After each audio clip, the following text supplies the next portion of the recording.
All right. So today, what we want to study, what we want to discuss, is a new thing in our course, and that is discrete systems. All right. As you probably already know from, just your general experience and understanding of how things work, there is a difference between continuous systems and discrete systems. For you, it is possible that the most clear example of such a distinction comes between analog systems and digital systems, right? So if we for a second consider this difference, we find that analog systems seems to have continuous signals, like radio wave or a electric signal, something written on a magnetic tape where the values are directly correlated to, to what is there. Whereas digital systems seem to make a difference between, how should I put it? Seem to make a difference between like different numbers in terms of like a signal is represented by a sequence of numbers. That's what I'm trying to say. I'm sorry if that wasn't clear. Every signal is represented by a number, right? Now, one of the aspects, like there's basically two big aspects to this difference. One is that in analog systems, signal can attain any number it wants. Like it can be, anything in the range of available numbers. Whereas in digital systems, typically the number of values that any signal can attain is one of the finite number. So it is what we call quantized.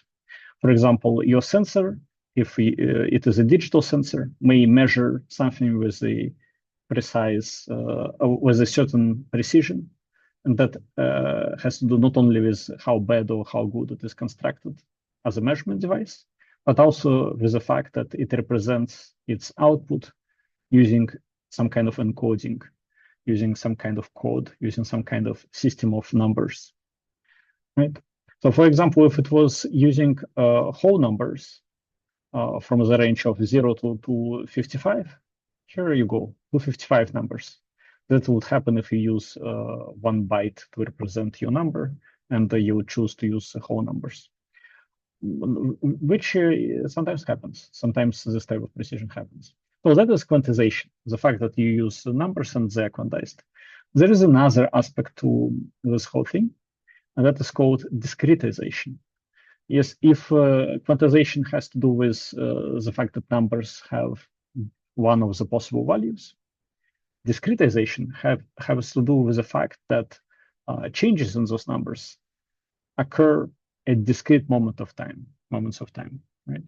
So your system, rather than giving you continuous change, gives you discrete change. Something changed at the moment T1, then something changed in the moment T2, then at the moment T3. As a programmer, you are well aware of this kind of behavior until you run a certain function, like ask the computer to produce certain output. Nothing happens. As soon as you ask the computer to produce this output, something instantly happens, right? So there are those two aspects. While quantization is a very interesting aspect, we will not dwell on it in this part of the course. A little bit later, I will say a few words about it. But here we will, for now, leave it off. On the other hand, discretization, the fact that your signals are instead of being continuous and behaving like ODEs, they somehow discrete. So something happens at a point, say T1, right, and something changes. That it will be a part of what we want to discuss in this lecture. So let me, to make it more concrete, show you something. So here is an example of a discrete system. This is an example of a discrete system. That is an example of a, this equation is an example of how we can describe it if there's a discrete dynamical system, right? So a system with a dynamics, it is a linear dynamics. The xi here is a state. Xi plus 1 is a state on the next time step. Ui is the current value of your control signal. B is a control matrix, A is a state transition matrix. So where does this come from? Like, where could you possibly encounter this kind of thing? Well, let's assume that you have a computer controlling your robot. Robot itself might be a continuous system, right? So robot itself might be a system with continuous variables which behave exactly according to the laws of physics, right? But your computer updates your u sub I only every delta t time. So your control updates with a certain frequency. And the period of this update, so 1 divided by frequency, period, will be, say, delta t. So it means instead of having u as a function of time, you have u updated at discrete intervals of time, right? It's updated here, then after delta t seconds updated again, and so on and so forth, right? Now, later in this lecture, I'll show you how we can describe a continuous dynamics in such a way that it would also be possible to represent it as a discrete dynamics. But what it actually, let me just point out what it actually would mean. Is there a question? No? Okay. So,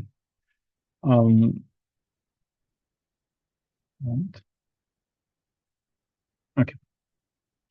So what would it actually mean?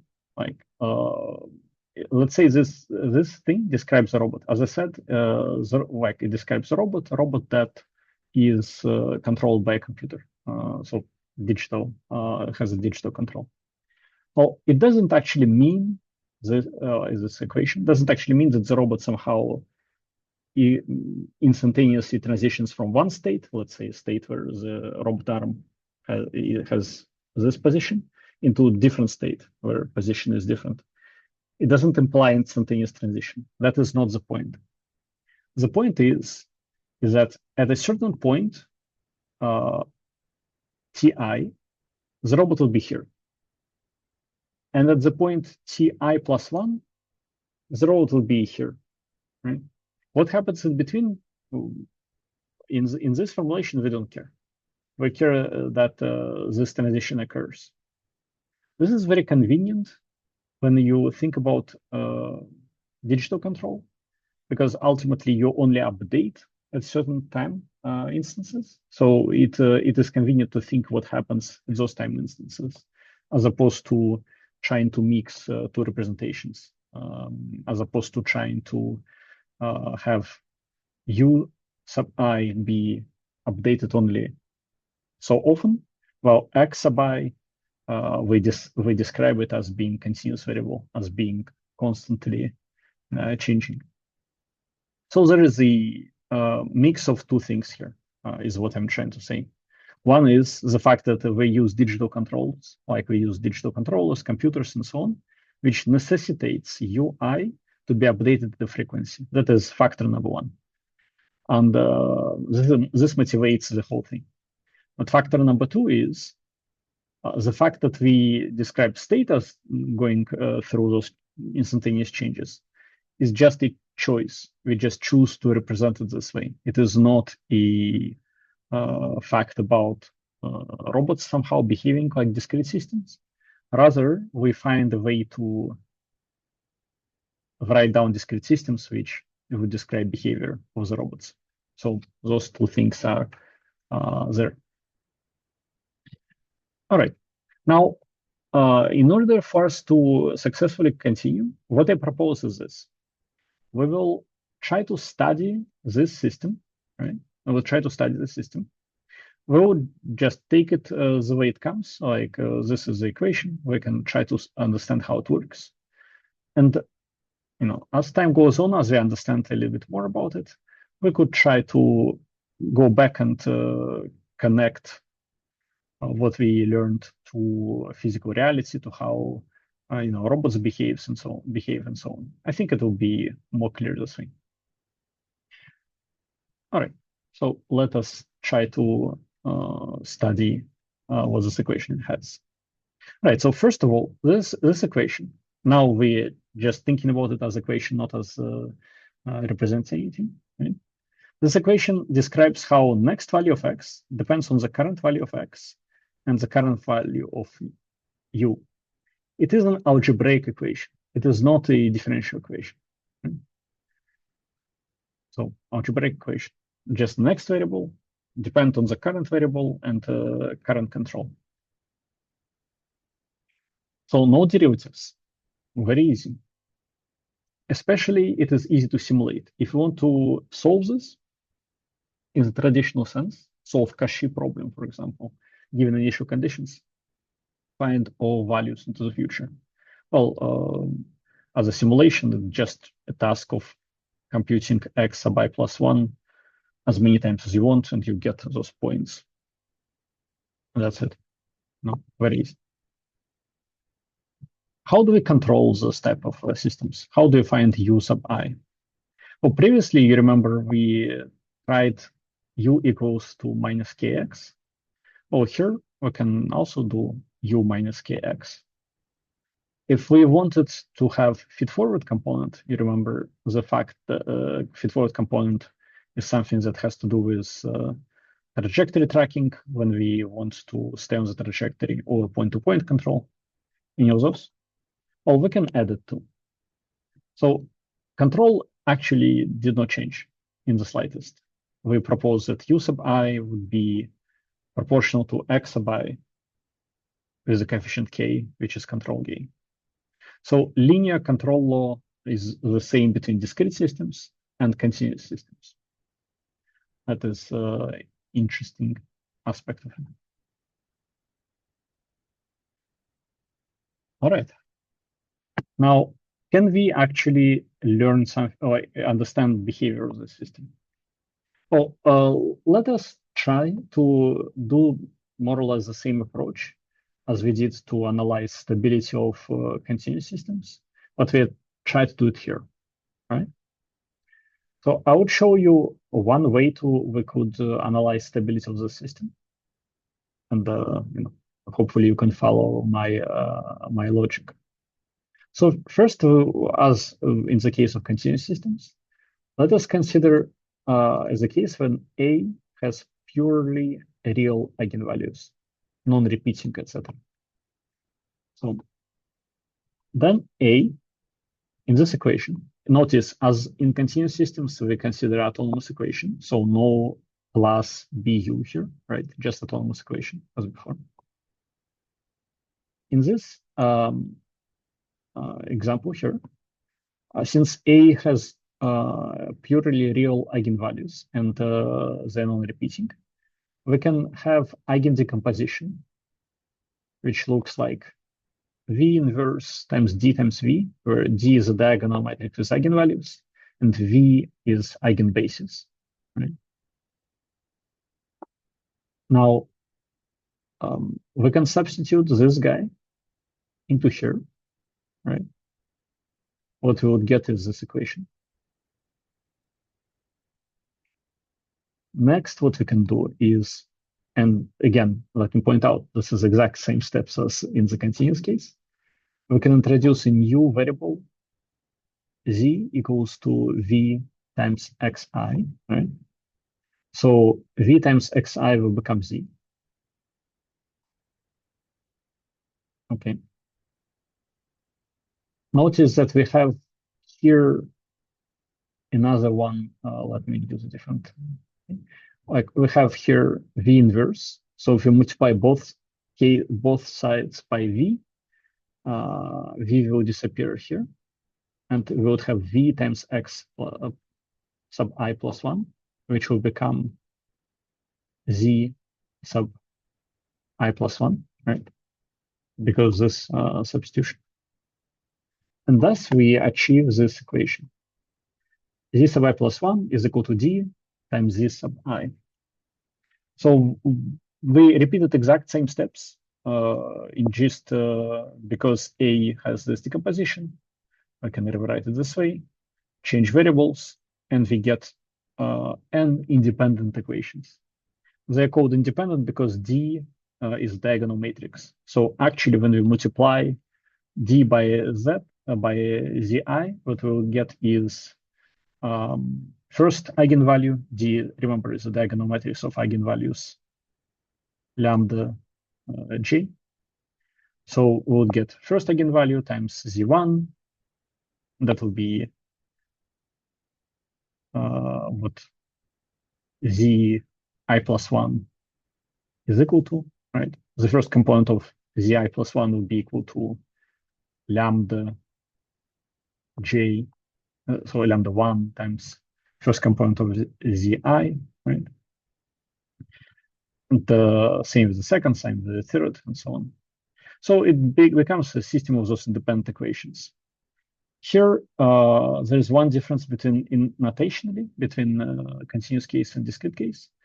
Namely, there are two indices. This index I has to do with timestamp for which we consider the system.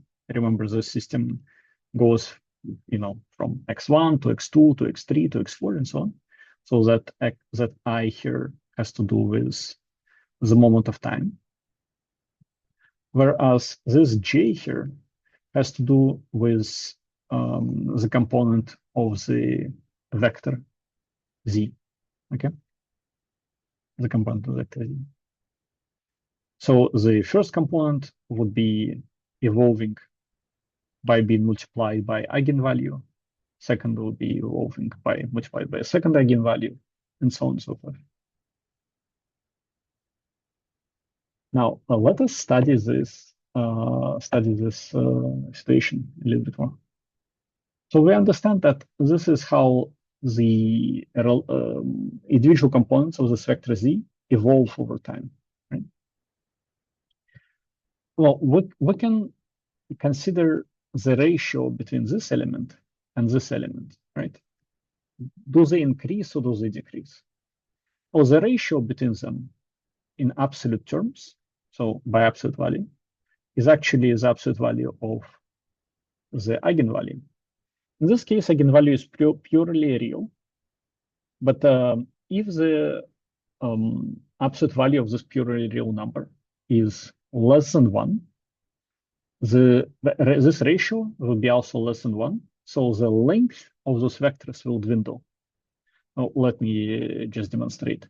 So if this was x0, if the lambda J is less than 1 by absolute value, let's say it is, let me just say that lambda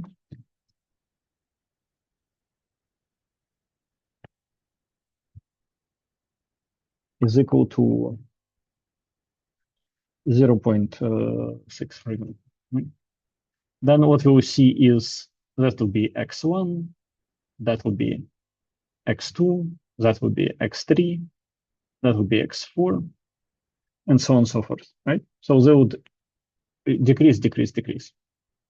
On the other hand, if lambda was, for example, minus 0.3, right? That is also a legitimate value of lambda. It can be like that. Then what we will see is if this was your original x0, your x1 would be here, your x2 would be here, your x3 would be here, x4 would be here, and so on and so forth, right? So they would switch directions each time, but they would still dwindle in magnitude.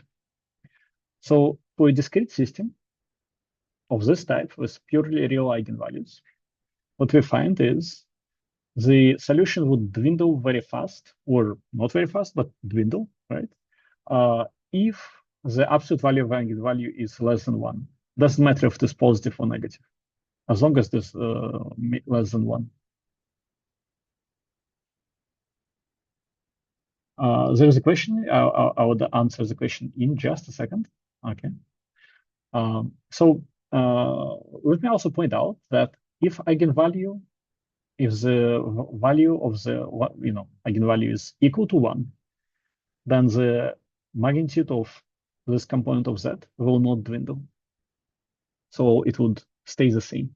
So in terms of stability, we can use the same concept as in the previous continuous systems.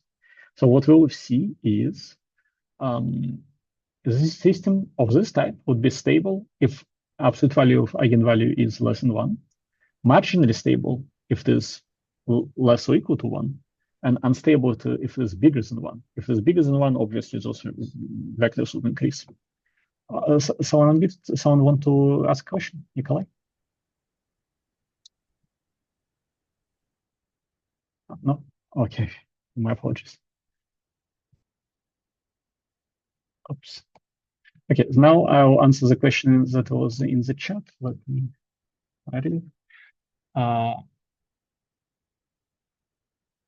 It isn't that strange. With continuous space, we calculated only the derivative, but discrete gives us the next value. Shouldn't it be different in the current and next value to keep things similar?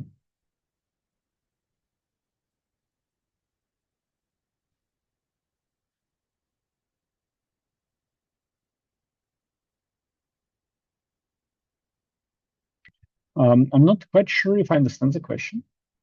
If you think that notation is strange, notation is arbitrary. If you think that, like mathematically, if I understand the question is,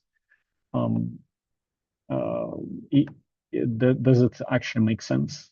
Shouldn't we compute something else rather than computing the next value of x? Right? That was the question, I think.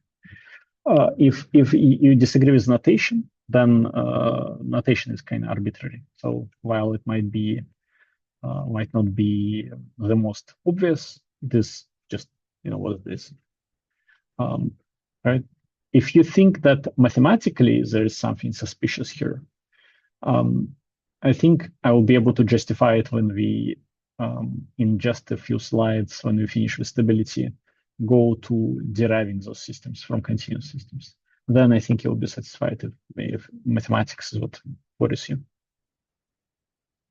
Right? So for now, I will leave the question, but I think when we arrive at derivation, you would see it. All right. So here, what we saw is criteria for pure real eigenvalues. Okay. Now let's consider discrete complex eigenvalues.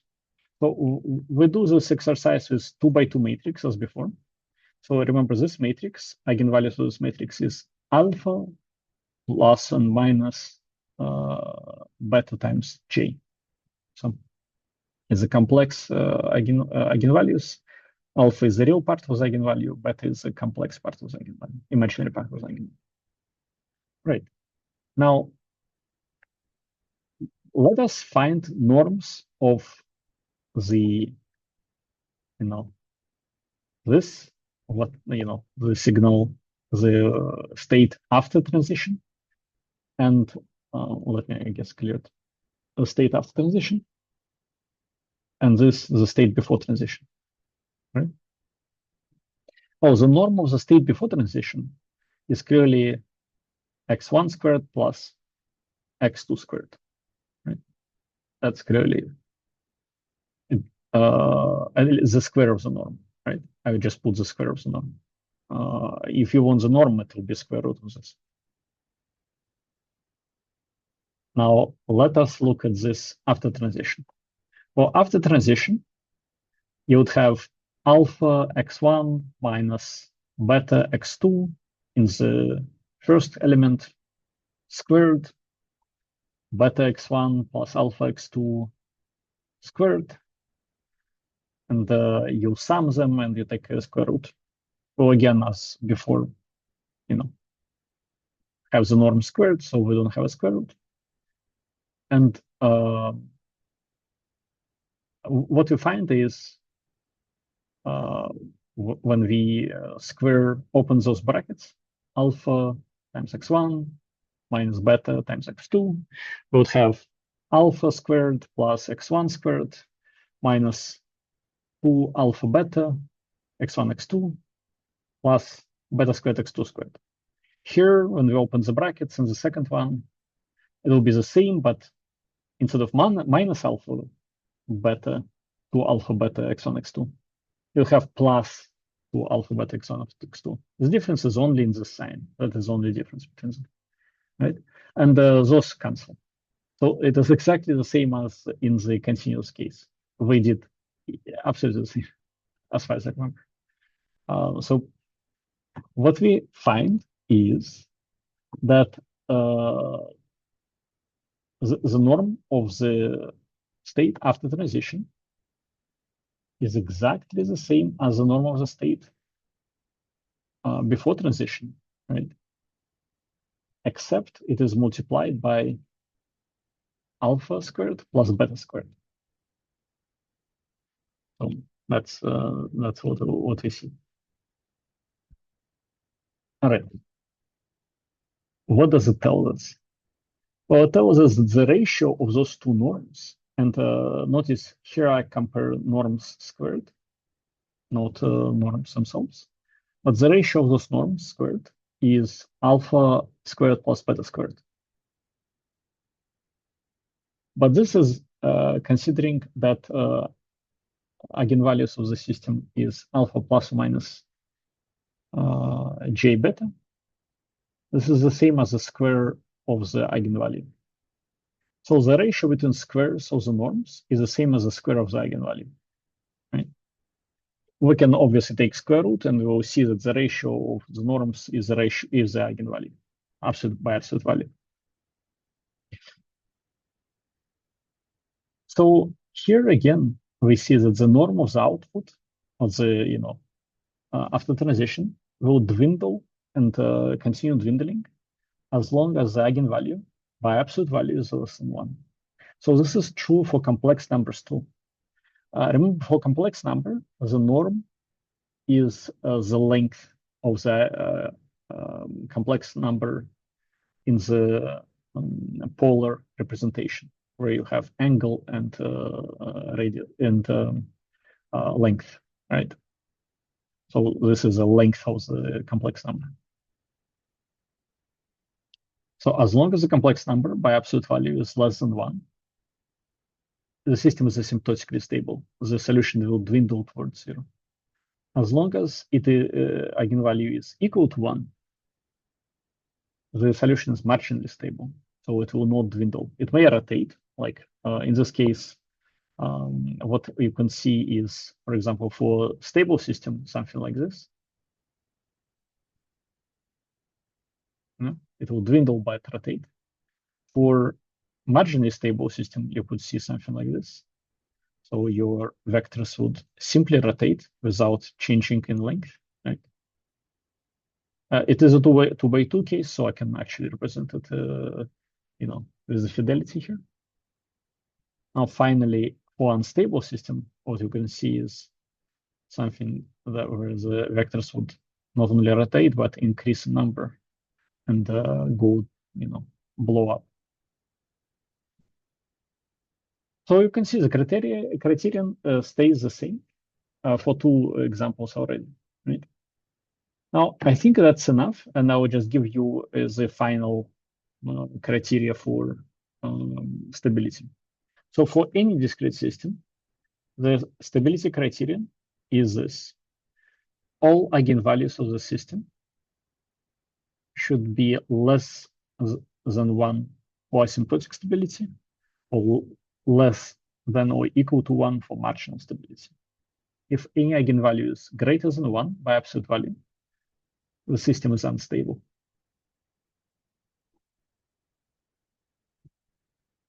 Any questions about it? No?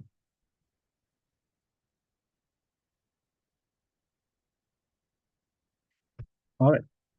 So what we saw right now, let me just double check that. Okay. What we saw right now is that we could do stability analysis for this. Now, what does it tell us? Well, first of all, it tells us that, let's go back to this slide. It tells us that this system, we can make it stable. How? Well, by choosing such k that A minus BK, so closed loop system, would be stable. It would have eigenvalues less than 1 by absolute value, right? That's what it tells us. And we could do the pole placement or any other techniques that you know to find such k that A minus BK would be stable. And that would be stabilizing control. Of course, all the concepts that we have seen would have to be somewhat adapted to those systems. For example, the idea of a trajectory. Here, the idea of trajectory would have to do with a discrete series of numbers x, which would fit this equation, right? And presumably u, which would also fit this equation, right? So if you have a table of xi, ui, that is basically a trajectory. It's not so much a function as it is a table. All right. And you can try to follow this trajectory in exact same way as we did like we did in the continuous case. You would introduce a new variable, which would be error, like difference between the desired point on the trajectory and your point. You can call it E, and you'll get back to the same problem as we did here. So what I want to point out, I guess, is since we have the same criteria for stability, just eigenvalues are different, we actually can do more or less everything that we have been doing, but for continuous systems on these systems, right? Not quite everything. Obviously, we cannot do anything that requires transfer function representation, because this is not differential equation. So Laplace representation doesn't work here. Also, stuff like input response would work different here. It would not be quite the same, right? For example, periodic signals in this formulation, you would have to define them first. It wouldn't be obvious what exactly you mean by periodic signals here. But continuous signals, on the other hand, it's quite clear. So the picture that I want you to have right now is that this beast that we consider here, we can work with it. Almost everything that we know would work with it. And stability criterion is only slightly different. So even though we just got introduced to it, most of what we know actually works here. Okay, now time to see how those things can be produced. How exactly we can reasonably find such systems. Now, for that, we would need to study solutions of differential equations. And it will be useful even outside of discrete control. So let us just spend some time on doing that. So first of all, exponential function e to the power a can be represented as a series, right? That is a fact from calculus that you hopefully remember. So e to the power a is a series. First element is 1, next is a, then 1/2 a squared, then 1/6 a third cubed. Overall, the series looks like this: n from 0 to infinity, 1 divided by n factorial, a to the power n. So that is how you get your exponential function as a series. there is a function that we can define, call matrix exponential. So it is a matrix. We write it as e to the power a, so to the power of matrix. I don't know about you, but for me, this always looks kind of funny, right? E to the power matrix. And the way we define it is like this. We say that the first element of this, we define it as a series. The first element of the series is I, so same as there, just identity matrix instead of one. Next is A, right? So same as before, but instead of scalar A, we have matrix A. Then 1/2 of A times A, so very similar. Then 1/6 of A times A times A, right? So very similar. And overall, it looks like this. N from 0 to infinity, the sum n by n from 0 to infinity of 1 over n factorial matrix A to the power n. So that is a matrix exponential. Just something that we define. Now, a good question would be, why did we need to invent such a thing? Why did we need it? And there is an answer to it. There is an answer. The answer is this. Just like normal exponential function, giving us a solution to the differential equation, right? So, x dot equals to ax. The solution to it is x of t equals to e to the power at times x0. In the same way, matrix exponential is a solution to the linear system of differential equations. So x dot equals to ax has an analytical solution. X of t equals to e to the power at x0. So that is the reason why we introduced it. It serves exact same point as normal exponential. At this point, you may feel like this is strange, as in we know how this was created. It has to do with logarithms. You remember the steps, right? You take this differential equation, represent x as dx divided by dt, then put dt to the left-hand side, have dx divided by x equals to a dt, take integral, get logarithm, get exponential. Good. How can we possibly do it with this equation? And the thing is, we don't have to. We don't have to. Even with this one, we didn't have to. It is just like the way we like to derive it step by step, but we don't have to. So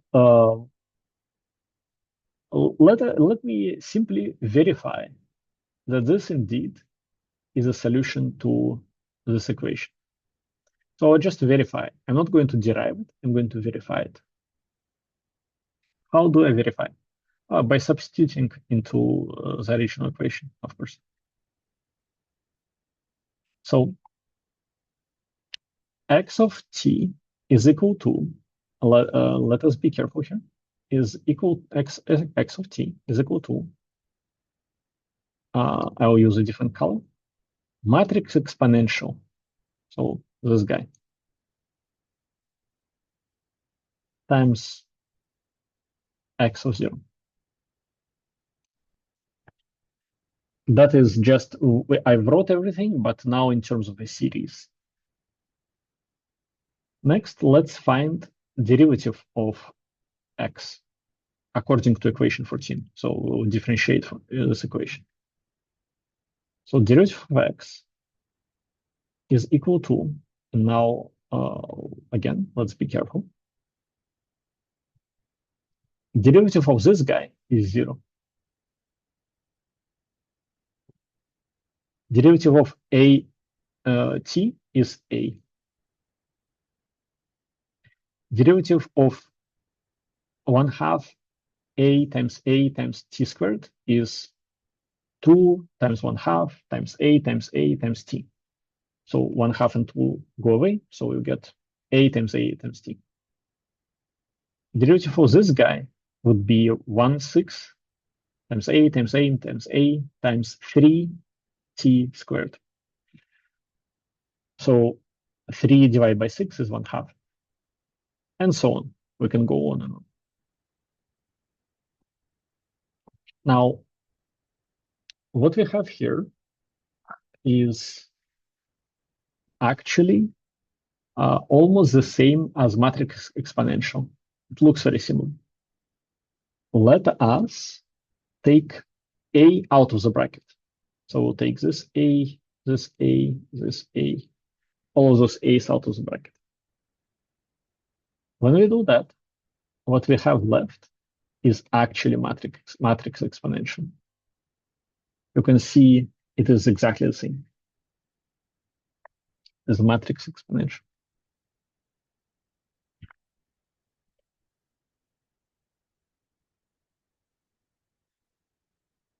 With that, we can write it as a times matrix exponential, so e to the power at times x of 0, right?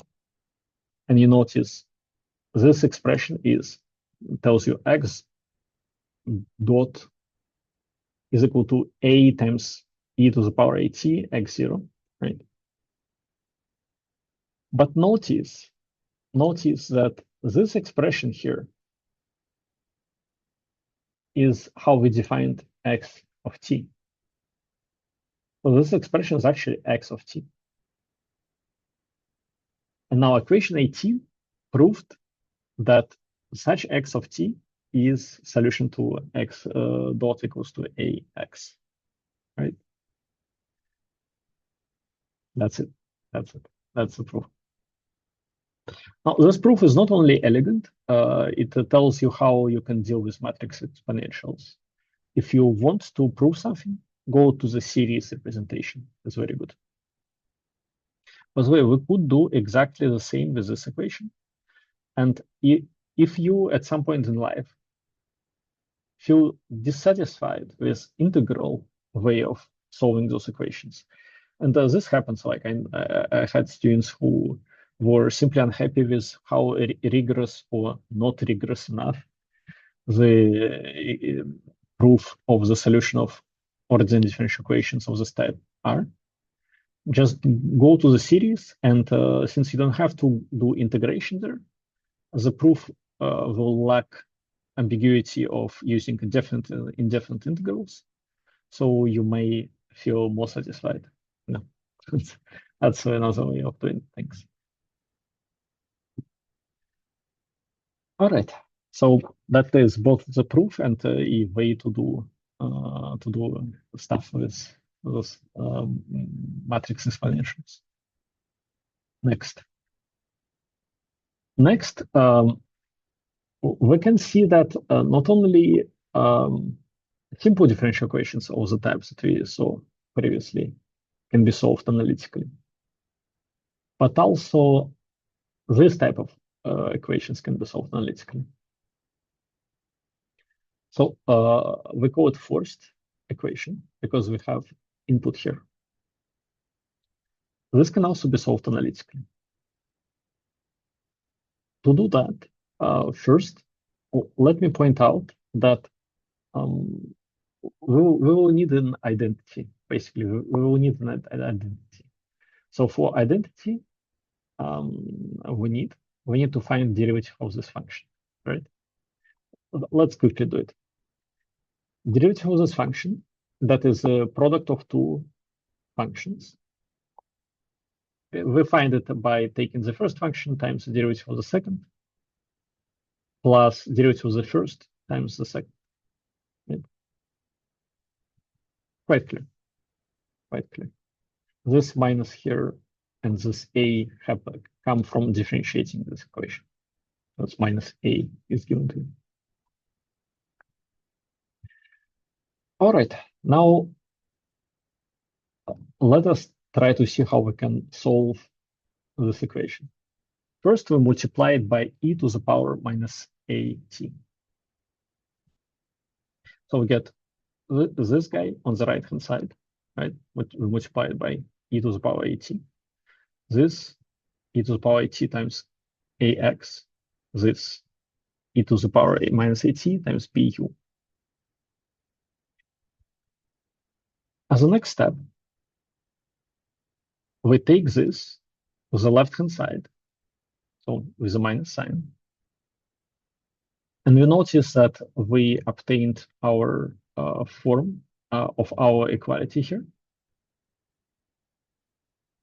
giving us, let me be careful with notation, giving us this on the next step. So that was the reason we introduced 19. Now here, what we can do is integrate both sides. So we integrate this part and this part. So from 0 to t, integrate both parts. Right? We can see in the next slide. So we integrated both sides, and what we have is,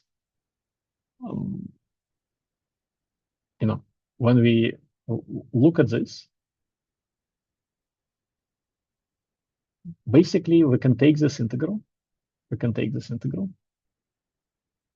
And we would find this value here.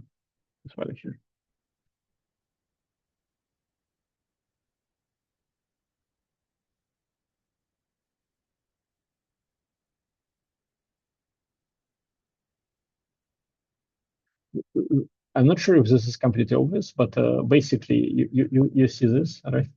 So you can treat integral as antiderivative, and this is like good justification. Now, this happens from the lower integration bound here, 0. If you substitute 0 into here, what you get is e to the power 0, which is 1. So that's why in front of x0, there is nothing. That's more or less it. Now, as a next step, we consider this equation. We put x on the left-hand side. We keep it on the left-hand side. We bring x of 0 to the right-hand side. And we multiply everything by e to the power at. This would get rid for us, or get rid of e to the power minus at on the left-hand side. I will create this expression 26.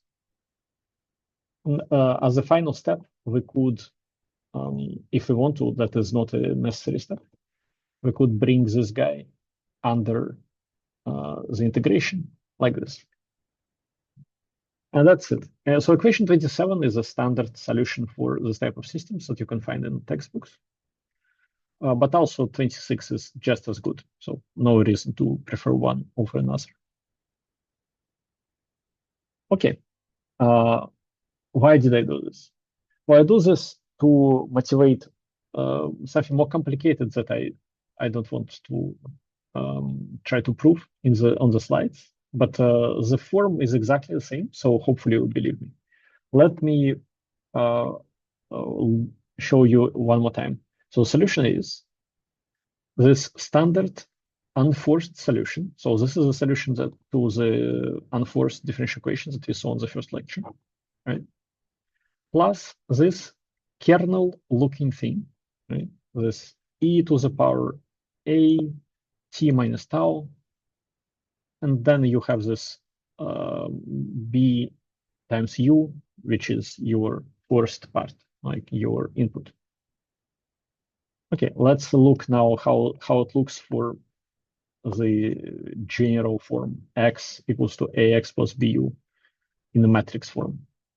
Well, you have the standard solution, which is for your unforced differential equation, plus integral, again from 0 to t, of this kernel-looking thing, like something that looks like a kernel, t minus tau, a times t minus tau, and your bu here.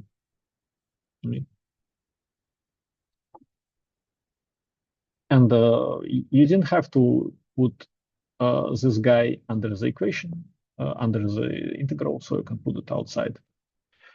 Both forms can also be found in the literature. Now, if you want to prove it, you can try to do it using series or whichever you prefer. Now, this is our general form solution to differential equations of this type. Why do we need it? Why do we need it? Oh, first of all, obviously for analysis, but also for discrete systems. We will need them for discrete systems. So let me see if we can. Yeah, now last part of the lecture. Now we will see how all of this can be used to discretize something. Okay.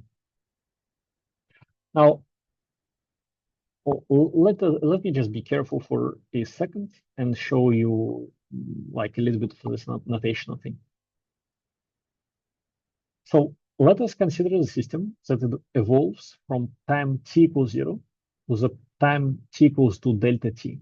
All right. If we assume that u of t is constant on this time interval, right, is equal to u0.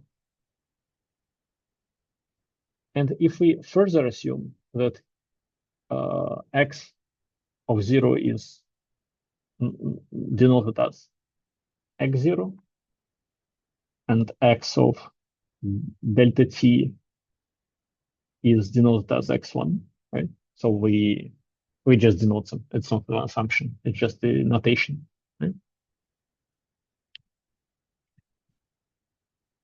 Then what we have is a relation between x1 and x0.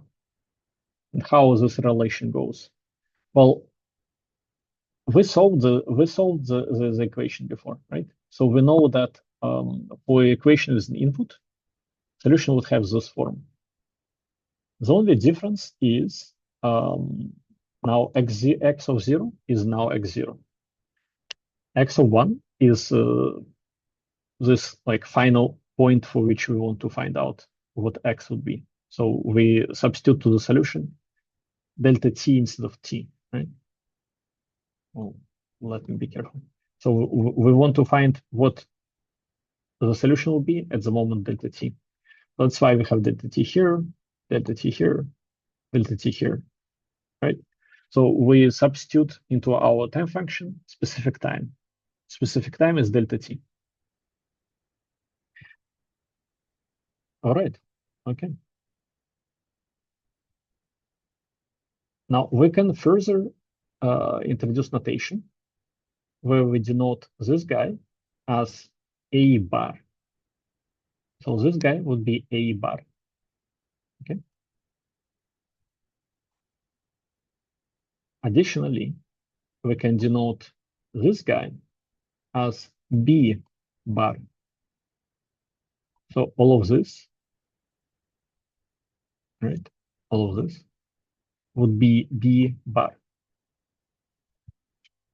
And that, since u of 0 is not a function of time, it goes out of the brackets there.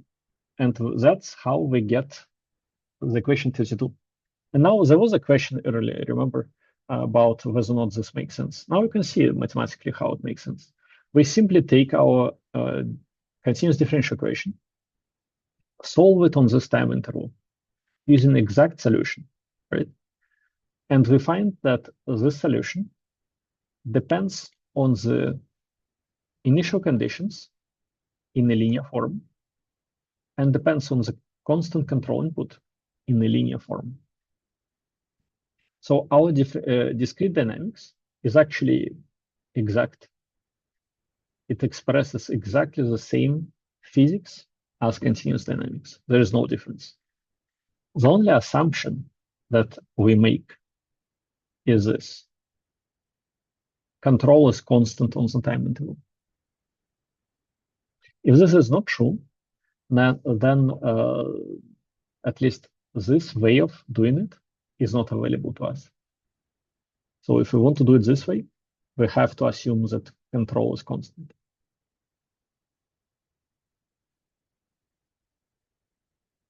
Any questions?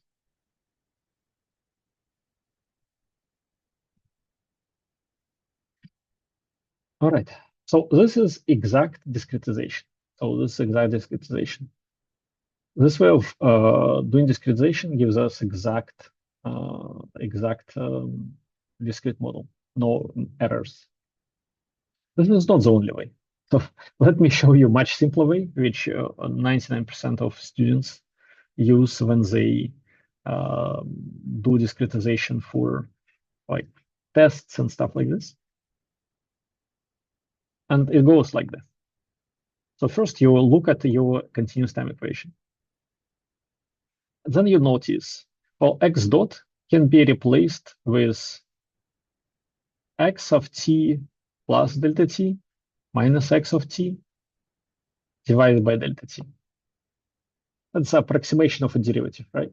If we take limit of delta t towards 0, we get definition of a derivative. But this is approximation. So next value of x minus current value of x divided by time between those two values. That is approximation of derivative. It's one of approximations. Of course, you can also do this. X plus half of the time period minus x minus half of the time period divided by delta t.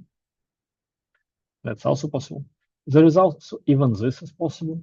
You can say derivative with current value minus previous value divided by delta t. That's also possible. And this last one has specific advantages, which go a little bit outside of the course, but it has numerical advantages. All right. So taking these approximations, we can quite easily get discrete systems, right?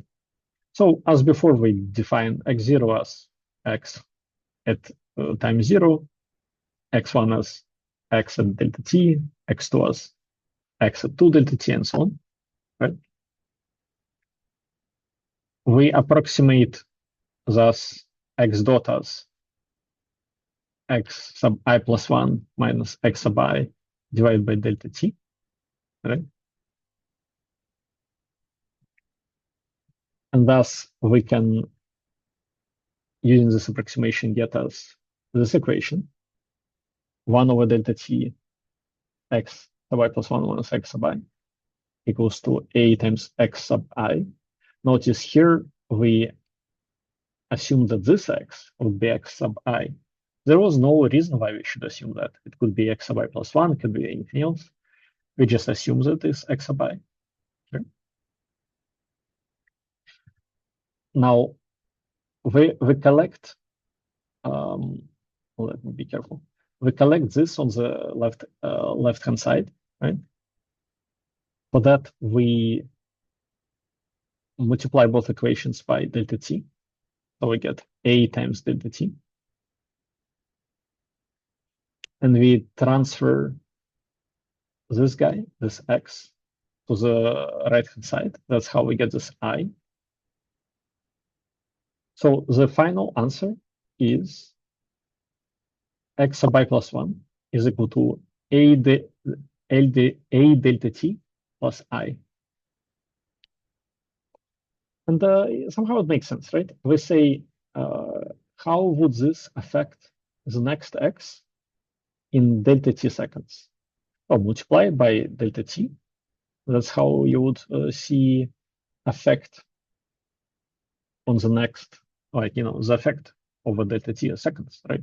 Makes sense because this is the rate of change of x. But if you want to compute next x, don't forget to add the current x, right? Because this is only change. This is the actual value. So it makes sense. Makes sense. If you want to be fancy, or if you have numerically unstable system, which is a real reason why you want to do it, you can do implicit discretization. That was sort of like what we would call explicit one. We can do an implicit one. Implicit one if we use x sub I plus 1 on the right-hand side.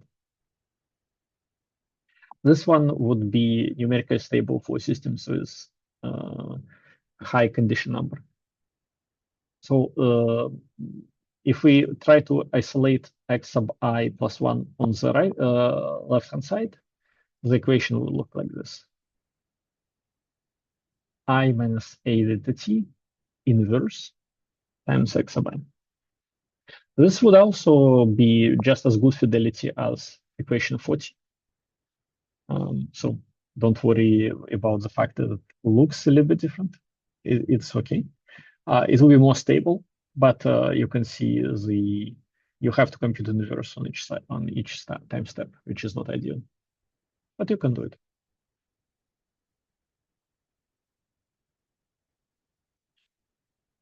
All right. Okay.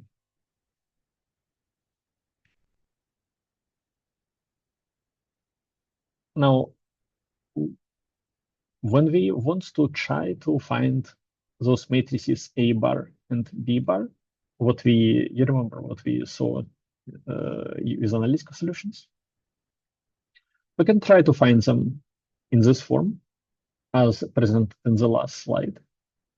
So A delta t plus I, B times delta t. And that would be called zero order hold. Why is it called zero order hold? Well, that's the name. So if you use this type of discretization, you get from your continuous system the step system, you did zero order hold discretization. Well, the reason is because it's sort of, how I should put it, if you consider this gray signal as your continuous signal, right? Your zero order hold sort of acts as if your state remains constant on the period of integration. So it does not take into account the fact that your state actually changes as you consider this period. It computes the next x, assuming that your current x stayed the same the whole time, which is just simply an error, is a source of errors. So that's how zero order hold works. You can imagine a first order hold would be assuming that x changes linearly, right? All of them are inferior to this type of discretization that we saw previously, which is the only correct discretization. Even this one has a big assumption about u, but at least it does not have assumptions about x. You remember, in the beginning of the lecture, I said that u is a source of discrete behavior because of your digital computers. X usually does not have any discrete behavior inherently. So X, you are trying to describe it correctly, right? You are trying to describe it correctly. And here you do. So here you do describe it correctly. Well, U may naturally be discrete, and this might be correct description for you. But with zero order hold, the difference is zero order hold might be making exact same assumptions about U, but it makes incorrect assumptions about X. So that is the difference between zero order hold and correct discretization. It makes those errors that have to do with this assumption of constant X on the time interval. Right? You get it, right? Assumptions about U might be justified. Assumptions about X usually cannot be justified. But this is the most popular way to produce distributed systems for testing or other purposes like that. All right. Today I'll finish, so you have a little bit more time to prepare last minute before the midterm. As usual, slides are available here. I will stop the recording, and if you have questions, please ask.